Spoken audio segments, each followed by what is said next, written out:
Hai para pebisnis excellence, gimana kabar Anda? Senang sekali ketemu sama Anda hari ini. Setelah saya pikir-pikir, saya mengajar kurang lebih sudah ada sekitar 12 tahun. Saya bersyukur ya, banyak industri yang percaya sama kami, sama Excellence International. Misalnya kita pernah ngajar untuk airline, rumah sakit, pabrik, retail, hotel, bahkan migas, sampai ke luar negeri, sampai ke Timur Tengah juga. Saya bersyukur banget karena banyak dari mereka yang hasil itu bagus-bagus banget. Saya juga pengen cerita tentang klien pertama saya ya. Waktu saya pertama kali ngajar, kurang lebih sekitar 12 tahun yang lalu, saya masih ingat waktu itu saya ngasih harga 15 juta untuk ngajar selama 18 hari. Jadi saya kasih program bisa ngajar selama 18 hari. Mau nggak? Mereka bilang, oke Pak, saya ambil. Itu adalah Megacom Group. Dan saya masih ingat banget, waktu itu ngajar sama mereka itu ya, setiap topik harus diulangin 3 kali. Kenapa seperti itu? Karena shift mereka itu dibagi 3. Dulu tuh saya ngajar selalu dari pagi sampai tengah malam, pagi sampai tengah malam. Saya lalu main ke grupnya Megacom, ke salah satu tokonya, saya nanya sama mereka, ada nggak ya kenaikan ya setelah kelas kita ini? Saya bersyukur loh. Mereka bilang, Pak, ada Pak kenaikan. Saya nanya berapa kali? Staffnya bilang, naiknya sekitar 4-5 kali lipat, Pak. Wow,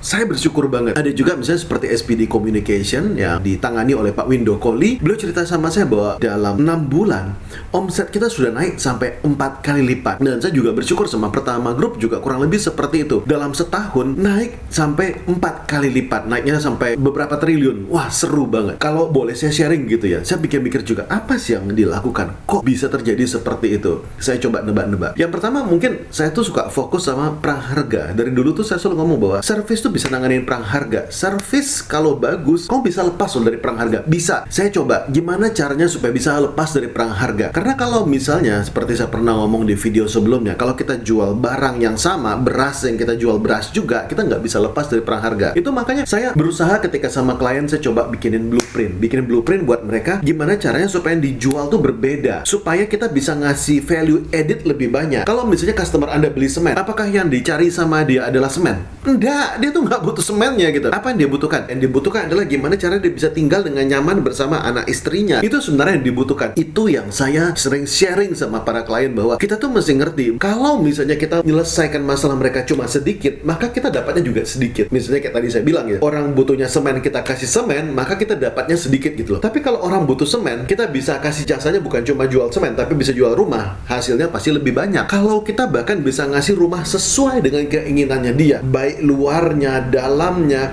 dan bahkan kita bisa membantu dia untuk berhemat, gimana caranya supaya nggak ketipu sama tukang-tukang yang lain, dia pasti akan membayar kita jauh lebih besar. Saya suka ngasih tahu sama para klien, para customer kita, bahwa lepas dari perang harga itu penting. Jadi ubah blueprintnya, bagaimana caranya supaya bisa berjualan memenuhi kebutuhan customer lebih banyak. Saya juga coba mikir, selain daripada blueprintnya, apa sih yang kita lakukan? Lalu saya mikir, service saya seringkali itu tuh sangat personal. Maka yang kita lakukan adalah kita coba bantu tes customer kita tuh secara genetik. Ketika customer masuk ke kita, mereka bilang bahwa Pak Ronald, kita mau berlangganan jasa konsulting, maka kalian tuh pertama-tama jarinya kita scan dulu, fingerprintnya kita scan dulu, lalu warna otaknya kita cari tahu, ini warna otaknya apa, drive-nya seperti apa kira-kira yang menggerakkan dia. Berdasarkan genetic profile tersebut, baru kita membangun bisnis yang sesuai. Anggap misalnya nih, kliennya adalah tipe monyet, jangan kasih bisnis yang lomba berenang. Kalau di tipe monyet, kasih dia lomba manjat. Salah satu klien saya, namanya Pak Tony Martono ya, dari Vinindo, dari Surabaya. Beliau itu jualannya tuh ala-ala pertukangan, seperti misalnya tang, gergaji, obeng. Pak Tony Martono ternyata adalah seseorang yang sangat mementingkan barang yang eksklusif, barang yang high quality. Dia nggak mau dengan barang yang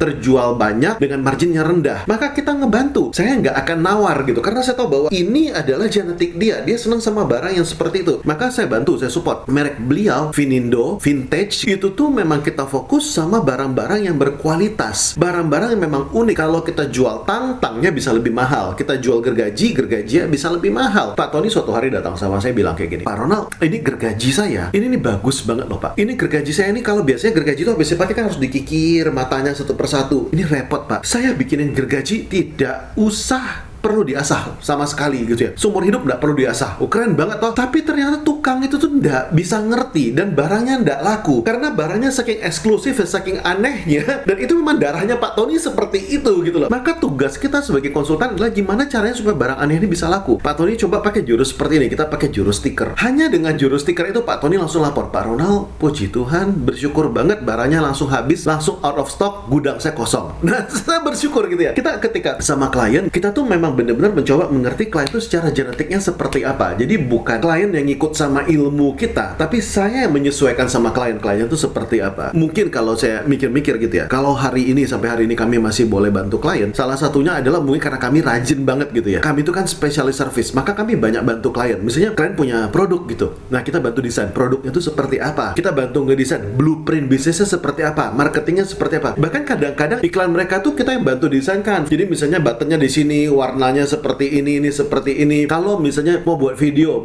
tuh urutannya seperti apa. Klien saya misalnya salah satunya Skin Derma di Batam gitu ya, ketika mereka kemarin bikin video testimoni, itu bolak-balik, Pak Ronald tolong liatin videonya dong. Pak, ini di-cut di sini, ini diubah seperti ini seperti ini. Kita bantuin sampai segitunya gitu loh. Saya bersyukur kita bahkan bisa ngasih support tim yang bahkan bisa bantu ingetin customer. Yang kerja bukan cuma saya gitu, tapi di belakangnya tim kita kuat. Saya bersyukur banget sama tim kita. Pak Ronald ini mau bantu perekrutan bisa enggak? Saya bilang oke, ini nanti dibantu sama Satria, ini untuk bagian HR, ini kita bantuin. Kita bantu seleksi. Jadi misalnya ada 200 klien, kita bantu seleksiin. Oh, lucu toh.